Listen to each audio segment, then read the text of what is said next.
Wednesday. Somebody asked you about the game you were about to play against Tom Brady and company, and you made a prediction. You said you were going to win the game 23-17. Do you remember that moment? I do remember the moment because we got off the bus and checked into the hotel. And I just happened to be walking casually through the hotel. This would be which day? This was Tuesday. Tuesday. Because we had just checked in on Tuesday. And I walked into the hotel, and this guy just walks by me, and he was like, "Are you guys going to win?" I'm like, "Of course. The score's going to be 23-17. And I thought nothing about it. Was he a media member? And he just happened to be a part of the national media. And I woke up the next day, and my phone was buzzing and ringing. And they're like, "Man, what did you do?" I said, "I didn't do anything." And I turned the TV on, and it was like international headlines. But, hey, I projected 23-17, and then the score ended up being 17-14. But they ain't even get to 17. But the punchline of the story is then, of course, Tom Brady was asked about Plax's prediction, and he laughed out loud and said, "Oh, we're only going to score 17." And he made a joke about at least he could have made it 45-42 to give us some credit, because that was the 2007 Patriots offense, which had averaged 37 points a game.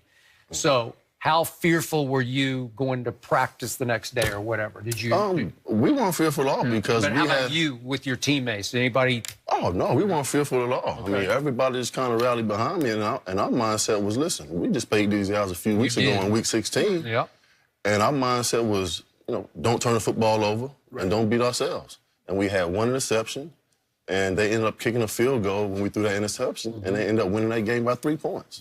So, and it had been 38-35 at your place in the final regular season game, which gave you a feel for, wait a second, we can hang with them, right? Yeah, because we really didn't have to play our starters because we were had already clinched going down the wild card, going to play Tampa Bay, and our mindset was, hey, we're gonna go out here and play this Week 16 game and try to win. I mean, we wouldn't take in the backseat to anybody.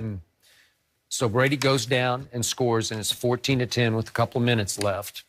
Hit Randy Moss, as you would predict he would. And then all of a sudden, Eli pulls off what I consider the luckiest play. Why you keep calling it luck, Skip? Because every time I sit with you at this table, man, you keep calling it luck. He agreed with me. Man. Where were you on the helmet catch play? Well, I was actually on the backside, clearing out on the backside of the double team. I just seen him reel back and throw the ball, and I was like, no. In the middle of the field. In the middle of the field. And David Tyree ran the wrong route. So. Did he? Absolutely ran the wrong route. Where was he supposed to go? I don't know, but he wasn't in the right place. Okay. And then what was your reaction when it sort of stuck in his helmet? I actually couldn't believe it. I actually didn't see the helmet part of it until on the Jumbotron, because I couldn't see the actual helmet catch where I was at. But when I saw it, I just couldn't believe it. You're like, yeah, we're going to win the game now. If he catches the ball on his helmet and Rodney can't get it out and it doesn't touch the ground, oh, yeah, we're going to win this. Asante Samuel drops a an interception. Which he does not do. He does not do. And we catch that ball. And I tell everybody that Rodney Harrison, I think, was one postseason interception from being the all-time leader in interception. So he went for the football. He did. I think if Rodney Harrison just runs underneath David Tyree, he doesn't make that play. But Rodney Harrison wanted that pick. And then a couple plays later, you do not drop the ball. You catch it. Do you remember what route you ran? It was just an X-fade. Against bomb blitz? Yeah, it was cover zero. I just couldn't believe that they would put me in a situation at the end of the game and go zero coverage. You remember who was on you? Oh, yeah, Ellis Hobbs. How can I ever forget? And Rodney Harrison actually says, and we did a film directed by Spike Lee called The Greatest Catch Ever, and they went to Rodney Harrison's house and interviewed him about that play. And Rodney Harrison actually went up to the late Junior Seau and said, hey, man, we got to check out of this defense. Really? And Junior Seau was like, man, I can't check out of it. Because on your play. Yeah, and Rodney Harrison knew that. It was single coverage zero, and I was watching film with Ellis Hobbs all week, and he backs it to the goal line and stops his feet, and I said, man, listen. Expected the ball to come out. Expect you going to run slant. Because most people, if he stops his feet on the goal line, like I've been watching on film for the last 2 weeks, I'm going to just run clean. Did you make eye contact with Eli before the snap? No, when I broke the huddle, he grabbed me. he said, hey, if you get single coverage, I'm throwing it. Oof. And I was like, all right. I said, man, listen, they're not going to single cover me right now.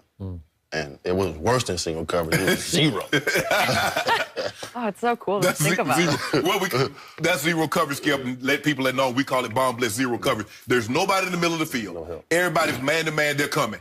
And that's why Rodney wanted to check out of it, because in a situation like that, you don't want to make the throw so... The throw is so easy. Plex is 6'5". Ellis Hobbs is 5'8.5", 5'9". Yeah. And so even if you make it a jump ball situation, it doesn't favor him. Now, Plex ran the X fade. He can run the slant. He stopped his feet anticipating the ball's coming right now. But once he stopped his feet, he couldn't restart again because Plex had already started it into his fade. So now it's a touchdown. It's over. Yeah, so he's basically using the sideline as a man. Yep. And there's no inside help. How surprised are you, looking back at that game, that same number 12 for New England is still at it in Foxborough and going to Kansas City? I'm not surprised at all, to be honest with you. I've been playing against Tom Brady at Michigan State in Michigan since 1998. And I've been watching him perform these miracles and go out and perform at a legendary level for the last 20 years. And, you know, he just has a chip on his shoulder that you can't knock it off. 8 straight AFC championship games. That's unbelievable. Those things don't happen in this business. No. 8 AFC championship games in a row. Can you see him playing till 45 as he says he will? I believe him. I believe him because they will find a way to protect Tom Brady. If you protect him, I don't see him slowing down anytime soon. And me and Tom Brady was in the same draft in 2000. And we were the last 2 guys playing from my draft. Out of 255 players, we were the last 2 players, and he's still playing. He's still playing. Can you imagine that? He's still playing. And the quarterback who threw you that football to win that game, Super Bowl 42, is still playing for the New York Football Giants. He is. And you Not very well, I might add. I knew that was coming. What did you see from Eli this year, and what do you think about his chances next year? From what I'm hearing and from what I understand, he's going to come back and play another year. That's what I'm hearing, and that's what I understand. But it has to. They have to find a way to protect him first and foremost, because if you can't protect him, then he can't go out and perform. Right. I mean, we all see that. And Saquon Barkley, I mean, who knew this guy was going to be that good? Odell Beckham, we got to get him back on the field healthy. They have generational talent, but at the quarterback position, we just got to find a way to solidify that position, protect him, and my mindset is if Dwayne Haskins is available at the 6th pick, we got to take him. You got to go there. What about if Kyler Murray is available? I say Dwayne Haskins is a better fit for that offense. And I can't completely disagree with what Coach Shermer's old school drop back conventional. Dwayne would be a better fit for them. But listen, if you put Kyler with Saquon and Odell, New York would go crazy. Yeah, the college game is slowly but surely becoming the pro game. It is. I mean, case in point, Lamar Jackson. You look at the Baltimore offense before Lamar was implemented in that offense. It was a drop-back offense, under center, drop-back offense, and a week later, it's a whole new system. It's all zone read. That doesn't happen. No. A whole new system was put in when Lamar Jackson came into that offense. So it may happen. Kyler Murray may end up at the New York Giants, but from a passing standpoint, with Sterling and Evan and Odell, Haskins.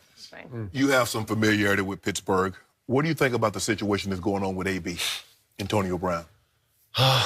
It's a lot of things going on behind the scenes, from what I understand. I actually talked to Antonio last night.